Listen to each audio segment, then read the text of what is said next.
What is an IP autograph? You see that term a lot. And also, Ken Griffey Jr.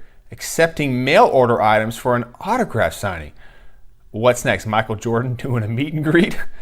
Those are today's topics on episode 10 of the Powers Sports Memorabilia Show.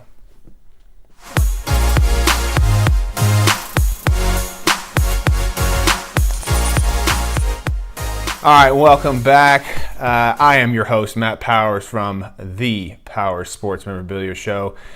Thanks again for joining me. If you are on YouTube, please hit that subscribe button. SoundCloud, Stitcher, wherever you guys are watching or listening me, iTunes also, please be sure to hit that subscribe button. Lots of fun content getting out to you guys. And always visit the website powersportsmemorabilia.com if you want to know which autographs you're buying from. If you want to know someone, hey, it's me. I'm the one selling you the autographs. Oh man, I love having conversations with people like that. They're like, hey, I bought something from so-and-so company, man. It took them 4 weeks to get back to me, and then they refunded my money. I was like, why don't you just pick up the phone and talk to people before you buy something? So anyways, let's get right into it. I don't want to waste your guys' time here. We got basically 3 topics today. What is an IP signature will be topic number 1. Topic number 2, Ken Griffey Jr. doing an autograph signing where you can send in your items as a collector. Holy crap, what is going on in this world? Man, I just feel like there's going to be some good signings coming up here next year.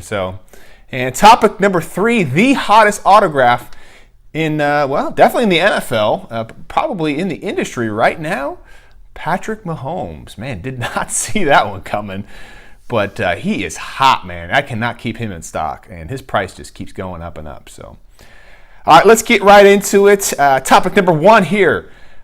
Should you be buying an in-person autograph versus a paid sit-down autograph? Okay, so let's talk about that for just a second here. What is an IP autograph? So IP stands for in-person, okay? You're going to see this a lot in the industry. Usually autograph chasers are obviously the ones that are getting these done. They're obtaining the autographs, at games or events or seeing Derek Jeter on the street corner, that's how they're getting these autographs. So it's in person, okay? So it's not through a paid, sit-down autograph signing.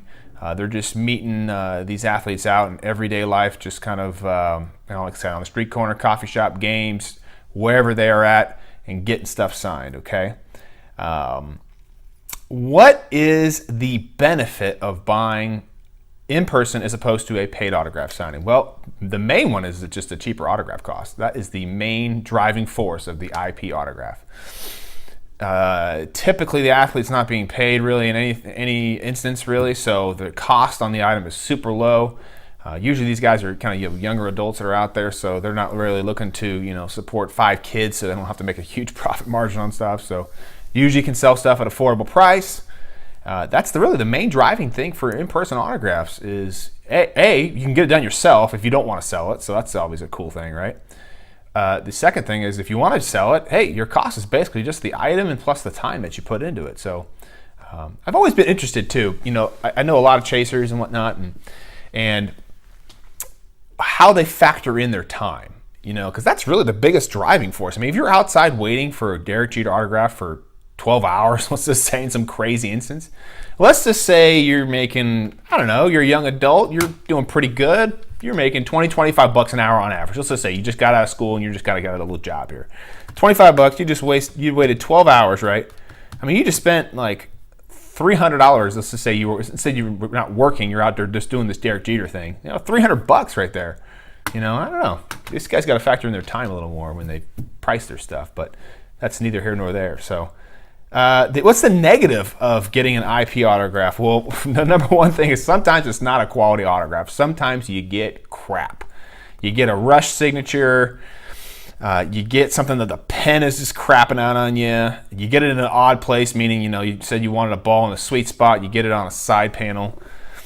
You get no inscriptions typically. I mean, sometimes you can ask for it, and sometimes the athlete's going to do it, but, Albert Pujols isn't writing MVP for you, okay? Ken Griffey Jr. ain't putting an inscription for you, okay? You're lucky to get those guys assigned. So, and obviously it's not an authenticated autograph in person, meaning that, Beckett, PSA, JSA aren't there having a representative, obviously, witnessing the autograph being signed, okay?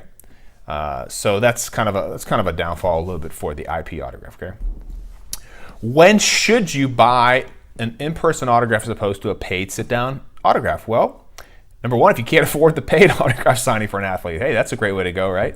Let's say Ken Griffey Jr. is, $300 for a ball, and you can get an in-person one for, let's say, $150. I've seen JSA quality ones that are $125, $150, and it's a quality graph, and the ball may have some toning on it because it's probably an older signature, but hey man, you just cut your cost in half right there. So if you got $150 as opposed to you don't have 300, boom, you just got yourself a Ken Griffey Jr. ball in your collection. Or you don't want to wait for like a paid signing. You're just an impatient person. Somebody gets something done. Let's say, for example, a new athlete signs with a team and he signs a jersey, and you're like, oh my gosh, I got to have that one, and you overpay for it instead of waiting for a signing. So I see that all the time. Or the athlete just doesn't do any paid signings. Ken Griffey didn't sign for a long, long time, for example. So your only way to get him was in person. He's tough, man. Of course, or the cost of the athlete is just astronomical. Like Michael Jordan, for example, he'll sign a couple in person for you. It's not going to be, it'll be a pretty good graph, actually. I take that back. It'll be a pretty good graph. But, it's not going to be Upper Deck authenticated or anything like that. So, lower end autographs definitely are ones to fill your collection. So you just, the Royals just signed a new prospect or something like that, and you want to get something for him. Your buddy goes to the Royals game, or somebody goes to the Royals game and gets him there. You can pay $30 for that autograph. Don't wait for a paid sign. He's probably not going to do one anyway. So something you just want to fill your collection with, it's always a good way to do it. Also, you make sure that you're very familiar with the athlete's autograph when you're buying in-person autographs. Again, as mentioned, they're not authenticated right off the bat. They can be authenticated later on. You'll see items that are, obviously authenticated by JSA, PSA, or Beckett. And you'll say, on the cert, it'll say, hey, in our opinion, this is an authentic autograph.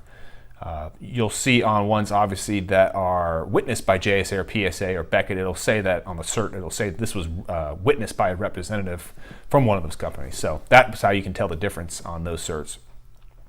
So yeah, you just want to make sure you're familiar with that athlete's autograph so that you're completely 100% confident of the authenticity of that autograph, okay? See this all the time with Mickey Mantle, guys that really know Mantle's autograph, and they can buy stuff uncerted all the time, and they're just very familiar with that. So they have no problems buying that because they're confident in their Mickey Mantle autograph skills, right? When not to buy IP? Well, when you're looking for a really high-end autograph and you want some inscriptions, that's probably not going to be something you're going to be buying IP. I always tend to, for the higher-end autographs, really like to go with paid sit-down stuff, especially if it's somebody who's known to have a cert attached with their name. For example, Tom Brady, TriStar. Everybody knows that. Jordan, Upper Deck. LeBron, Upper Deck, So if you're going to resell those down the line, you want to make sure that you have all your ducks in a row, that you got an Upper Deck cert with it, that, your TriStar cert or whatever it is, and that, you've got all your authentication paperwork all lined up. So if you do go to sell it, you can be confident in saying, hey, yeah, I bought this from, this company here, and it's TriStar authenticated, and blah, blah, blah, So that's always important to have there. Also, if you're not very good at the tendencies of an athlete's autograph, so going back to the Mickey Mantle example, a lot of guys can really, hey, that's obviously an authentic one, or that's a not an authentic one. People can pick those out pretty easily. But if you're not one of those guys, you probably want to be buying something that's already authenticated.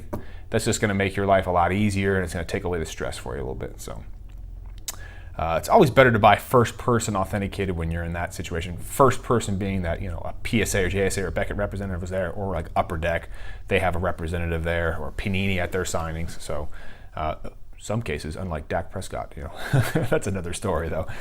Okay, so let's move on. Topic number 2, one you guys have probably all been waiting for, Ken Griffey Jr. doing a send-in autograph signing. Episode 9 of the show was about the top 10 autograph signings that the collectors are waiting to have done. And I will put a link somewhere here if you're watching this on YouTube. And number 2 on that list was Ken Griffey Jr. I mean, my gosh, maybe I just forced everybody to do it. I don't know. I didn't think I had that much influence in this industry, but apparently I do. So number 2, Ken Griffey Jr. He's doing a signing, of course, with TriStar again, and it looks like about $300 for a ball, $400 for jersey, and you can get an inscription for 100. I think you can only do one per item though, so you're not going to be getting, a stat ball or, bunch of stats on a batter jersey. And that kind of sucks, but I know why they're doing it. It's just a pain in the butt for the athlete, to do that many, because everybody and their mother is going to line up and want to have 8,000 inscriptions for Ken Griffey Jr. Can he write out his full name? Can he do every stat that he's ever done in his entire life? And then also, can he write out Hall of Fame instead of HOF? There's always that one guy that wants like 1,000 inscriptions, and they want everything written out and all this stuff. And then what they do is, it's funny, is they always tell you, I'll pay anything for it. Okay, it's going to be like $6,000. Let's just do HOF. I see that all the time. That's always interesting. But it's cool, man. I mean, this is your shot right here. If you've got something that you need them on, 500 club item, 500 home run club. I think the pricing is a little bit different for 500 home run club. I think it's a little more expensive for that. But you might want to check with them on that. But anyways, it's pretty cool. Your deadline in that one's going to be October 25th, so 2018. And you guys can deal directly with them there. I'm not going to be taking part in this signing at all. Griffey's cool, don't get me wrong, but he's just, not a great seller for me. It have to be some of the cheaper IP autographs, you know what I mean? That's the stuff I can sell, because, man, his stuff's just everywhere now. If his stuff was a little less rare, I could probably sell it, but it's just tough when everybody and their mother selling Ken Griffey Jr., so try to stay out of that deal. So good luck in the guys. If you guys are sending stuff in, let me know if you guys get stuff done. Want me to post it to my page for you, or I can put it on Instagram, Facebook. Show me what you guys get. I think it's kind of cool. Good luck, guys. I hope it turns out really good and you guys get exactly what you want. So, last topic here today, and topic number 3, right here in Kansas City, Mr. Patrick Mahomes just absolutely crushing it. I mean, crushing it. I mean, here we are. They just lost to the Patriots, okay? So they're not undefeated anymore. But, man, that was a great game, 43-40. Mahomes threw, 4 TDs in the second half after looking like dog crap in the first half. I mean, he's played 6 games, 1,865 yards. So 6 times 300 is what, 18? Oh, he's averaging over 300 yards a game. He's got 18 touchdowns. I mean, I remember, this is literally a couple months ago, his autograph was $50. I kid you not, $50. You can get whatever you wanted done. Anything. Inscriptions were like $10, I think. I mean, that is just insane. I mean, now you're looking at full-size helmets are selling for, I think they're selling, I just sold a pro line for like $4.99, so $500, okay? Which actually probably isn't going to be that bad of a deal down the road. I can see his price just going up and up and up and up. And, obviously he plays a great position, and,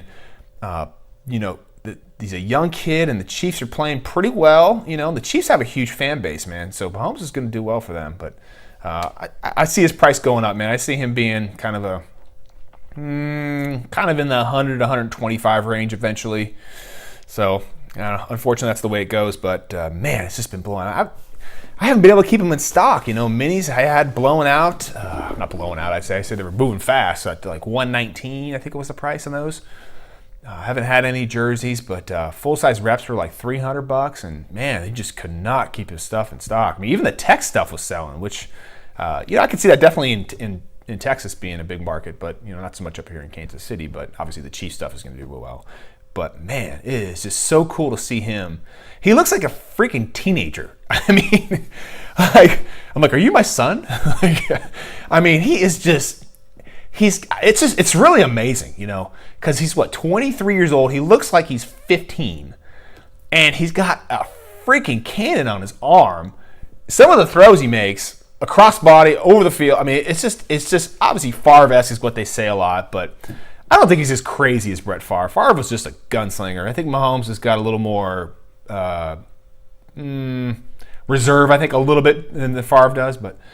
I mean, obviously his dad played in professional baseball, so he's got that background, which is that's a huge, huge plus, man. If you grow up around athletes, oh man, it just makes everything so much easier when you get in that spot.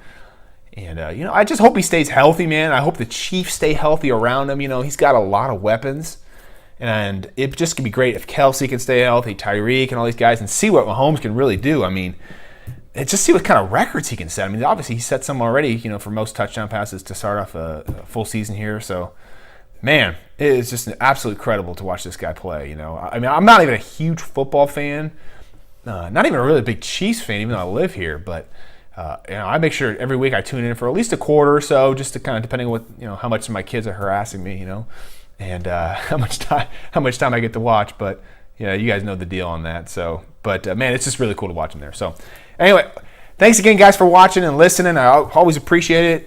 Again, if you guys got any questions, any topics you want from me, you guys know where to contact me at powersportsmemorabilia.com. And always, again, please hit that subscribe button so I can get this content out to you guys.